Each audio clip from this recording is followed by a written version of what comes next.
Hello everyone.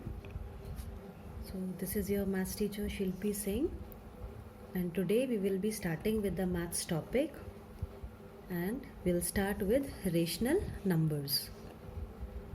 Since this is the topic that you are going to cover for the first time, but let me tell you, only the name is new. You already know what actually we are going to study in this. You can consider just a different name for the chapter of fractions, nothing else.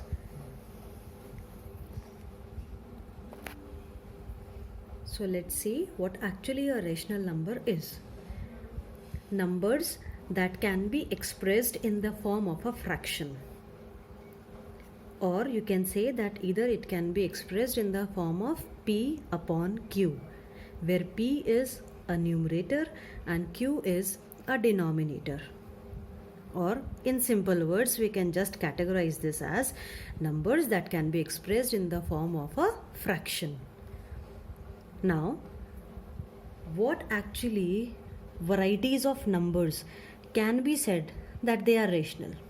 Which numbers are rational? All the integers, that means the combination of your negative numbers, positive numbers, these all are rational. And how I am saying that they are rational? Because if I attach 1 in their denominator, definitely they are turning themselves into the form of fraction, so they are rational. All the whole and natural numbers, whole numbers, the numbers that are starting from 0, and natural numbers starting from 1. You take any number. Let's take 2035. Right now it is not having anything in the denominator. If I attach 1 in its denominator, it is converting itself into the form of a fraction. So this is also rational. All the fractions, definitely they are rational. Even 0 is also a rational number. And you know it very clearly why. Just attach 1 in its denominator and that will turn into a fraction. Now this is important. Now this is something new. All terminating and recurring decimals. Let's focus on this topic first. Terminating means, suppose you are dividing something and after division, that division process is ending somewhere. So that is also rational. Let's take a very short example. For example, if I have 9 upon, or let's take an even number for your convenience, 8 upon 5. When I am dividing it, it will be written like this. 5 will go on 1, 3 is the remainder, decimal will give me a 0, and 6 will completely cancel this out. So here my division process is ending somewhere. So this is known as terminating. Okay, so this is a fraction which is a rational number. And recurring means, like suppose if I divide 1 upon 3, 1 inside, 3 outside, point will give me 0. 3 3s are 9, subtracted 1, again point is going to give me 0. So here I am going to see one thing, that the answer is 0.3333. The digits are reoccurring in themselves. They are repeating themselves. So this is also going to come in the category of rational number. So if the fraction result is terminating or it is recurring, they will be categorized in the rational number. Now next is your equivalent rationals. Suppose if I have a fraction a upon b. Let's consider a very short and easy example. Imagine this is a brother and sister. Like you have your brother and sisters, imagine the same for them. If your parents are gifting you something, the other one will also need the same thing. Similar concept is working over here. If you are doing anything with the numerator, you have to do the same operation with the denominator also. So if I say that I am having a number 2 upon 3 and I want to multiply this 2 by 2. So I need to multiply the denominator also by 2. Same thing you have to give to both of them. So the result will be 4 upon 6. But do we notice something over here? This 4 upon 6 or this 2 upon 3 are actually same. They are equivalent. as when I'm going to cancel this by the table of 2, it is ultimately going to give me 2 by 3. So these two are actually equivalent rationals. They are equal in results. I hope you got my point. Now let's move to the next topic, which is operations on rational number. That means what all things you can do with rational number. And in today's class, I'll be just covering with addition and subtraction. So first property, addition is commutative. Few names that are going to be introduced for the first time, but nothing to worry. Commutative property means that if you are having a rational number 2 upon 3 and one more rational number as 4 upon 5, and they are written with a positive sign over here. So commutative property says that if you are having 2 by 3 plus 4 by 5 and you change their sequence, you write the second number first, 4 upon 5, and then later on you write down the first number, the result is not going to change. So in addition, the sequence does not matter. You write this number first or you write the other number first, the result is going to come same. And needless to tell that you can't add these two numbers directly. You need to take their LCM first. I hope you know that logic. Then let's side by side compare the subtraction property also. Subtraction property is not commutative. If you are writing 2 upon 3 minus 4 upon 5, then definitely this is not at all equal to 4 upon 5 minus 2 by 3. Here you can't change the sequence of the numbers. So what we are saying, that subtraction is not commutative. Okay, and this is the symbol of not equal to. That means the result of both the sides is going to come different. Now, second property on the addition side, associative property. This says that if you are having, so let's take three numbers together. One is 2 by 5, 3 by 5 and 5 by 7.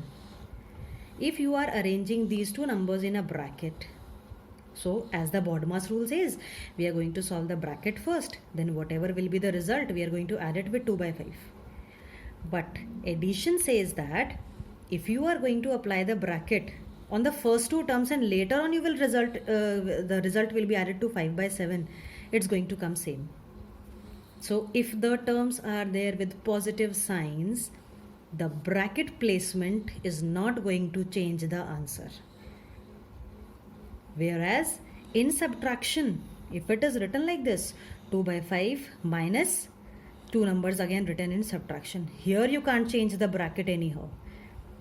First, the bracket need to be solved, then whatever will be the result, it will be subtracted from 2 by 5. You can't do it like this, that you are going to place the bracket on these two numbers first and then you will subtract 2 by 7. The answers are not at all going to come same. Then third property, 0 added to any number does not make any difference. 0 added to any type of number, negative, positive, it is not going to change the answer at all.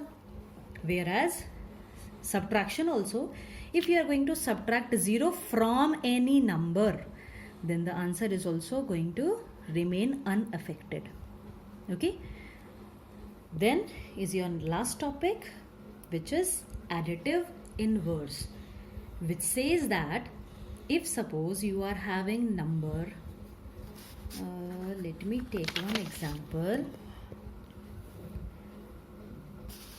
of minus 7.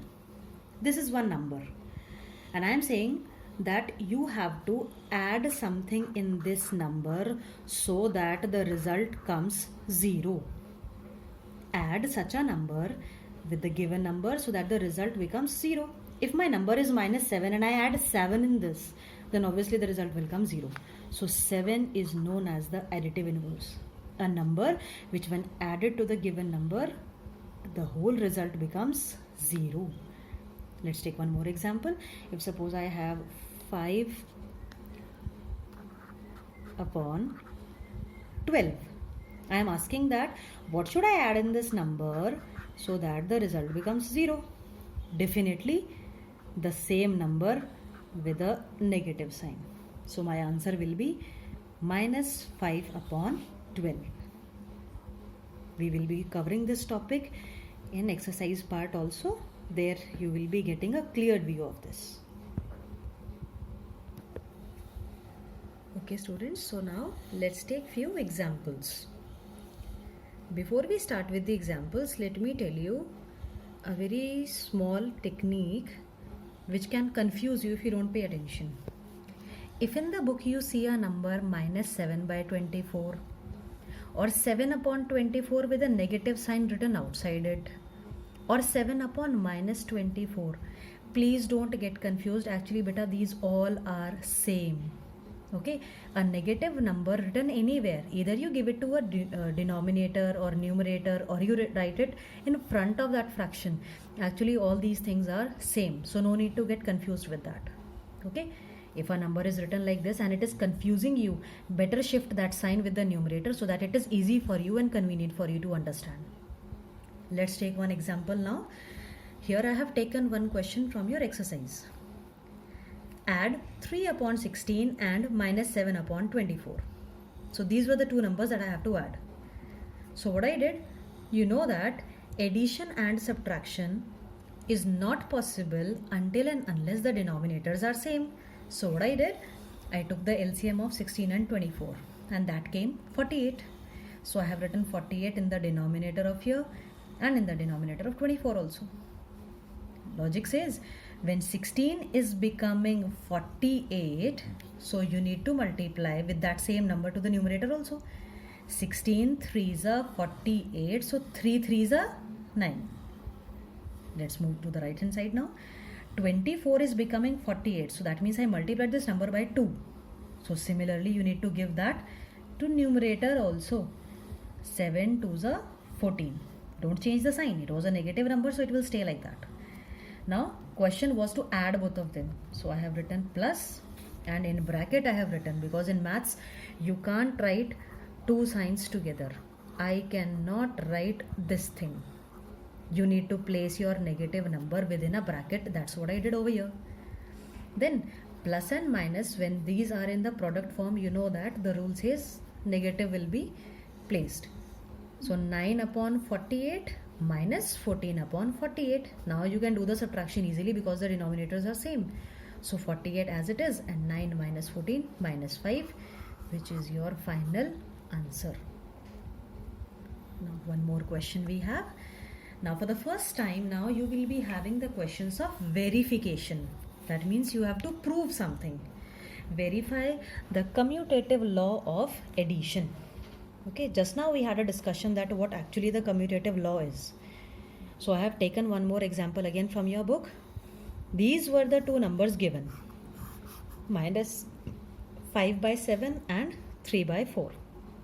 And the question was verify the commutative law of addition, which says that commutative property, if you remember beta, sequence in addition does not matter at all.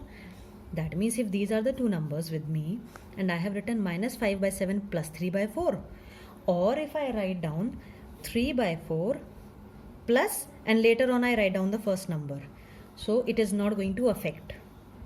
This I know, but now I am going to prove it. Does this actually work also or not? So 7 and 4 can't be added, so I took the LCM as 28. Now as the logic says, whatever changes you are doing in the denominator, same need to be done with the numerator also.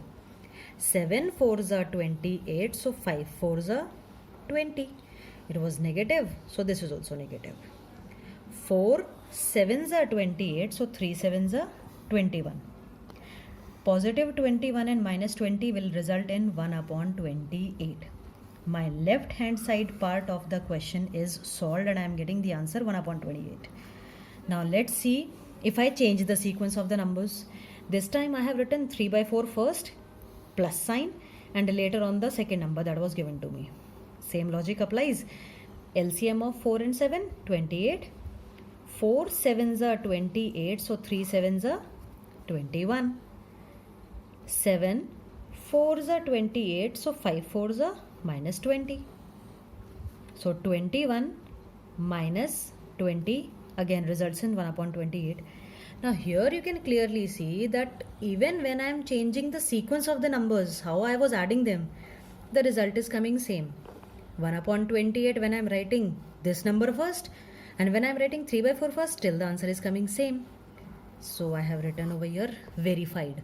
That means the commutative law of addition actually works. Okay, now let's solve few questions of additive inverse also. These also I have taken from your textbook. Let's see how we have to solve. So if you remember better, I just told you what are additive inverse. Add such a number in these numbers so that the result becomes 0. Okay, the result becomes 0. What should I add in 1? Minus 1. What should I add in minus 5? Positive 5. Minus 13 upon 2. If I add 13 upon 2 with this, it will turn into 0. Now see here, 13 upon minus 27. So I told you, if a negative sign in the denominator confuses you, you can write this number like this also. Now what should I add in this? I am going to add 13 upon 27, and when these two numbers will be added, the result will become 0. So its additive inverse is 13 upon 27. Now there might be numbers like this where the numerator and denominator both are having a negative symbol. Minus 25 upon minus 133. No need to get confused, but a negative and negative is going to cancel. Ultimately you are having this number. Now what should I add in this so that the result will become 0? Minus 25 upon 133. This is the additive inverse of this number. That's it. It was as simple as that. Now one more question. Verify 1 upon 3 minus 1 upon 4 is not equal to 1 upon 4 minus 1 upon 3. This question is also, you are going to see many of them in your textbook. One I have taken. So here left hand side part will be solved separately. Right hand side part will be solved separately. Now what is left hand side and right hand side? Numbers which are written on this side are LHS part, left hand side, and these numbers are the RHS part, right hand side. Let's solve them. Again beta, subtraction question, but denominators are not same. So LCM is 12. 3 4s are 12. So 1 4s are 4. Minus sign. 4 3s are 12. So 1 3s are 3. 4 minus 3 upon 12. Answer came 1 upon 12. Let's see what the right side says. 1 upon 4 minus 1 upon 3. LCM 12. So LCM will be 12. So let's write this. Again, 4 multiplied by 3 becomes 12. So 1 also need to be multiplied by 3. So it will turn up as 3. 3 you are making 12 by multiplying it by 4. So 1 4 is a 4. Here the answer is coming minus 1 upon 12. You can clearly see left hand side answer and right hand side answer are not matching. And this is what they were also saying, that the results are not going to come equal. So do we agree with their statement? Yes, we agree. And then after that we are going to write down that hence verified, as the LHS part is not coming equal to the RHS part. Let's take one more question over here. Now these are the questions which are based on word problems. Something written in English language converted into mathematical form. What should be added to minus 11 by 4 to get a result of minus 25 by 14? Again, let's read this and start converting this into mathematical form. What should be added to this number? Let that number be x. Let x be added to minus 11 upon 4 so that the result is minus 25 upon 14. Now what I need to find out? This missing number, x. So if you want to find out x, first of all let's simplify here. Positive and negative. So this will be ultimately negative. Now when you are going to shift a number which is negative to the right hand side, it is going to come and change its sign into positive. Now what will be the LCM of 14 and 4? 28. Yes, you got this right. So 14 2s are 28. So 25 2s are 50. And whatever was the sign of 25, that I need to place over there. Plus 4 7s are, so 11 7s are 77. So 77 and minus 50, positive 27 upon 28. This is the value of x. That means this was your missing number. I hope rational numbers addition and subtraction is clear in your mind. Now what you need to do after this, try to solve the first exercise of this chapter. All the best. Thank you.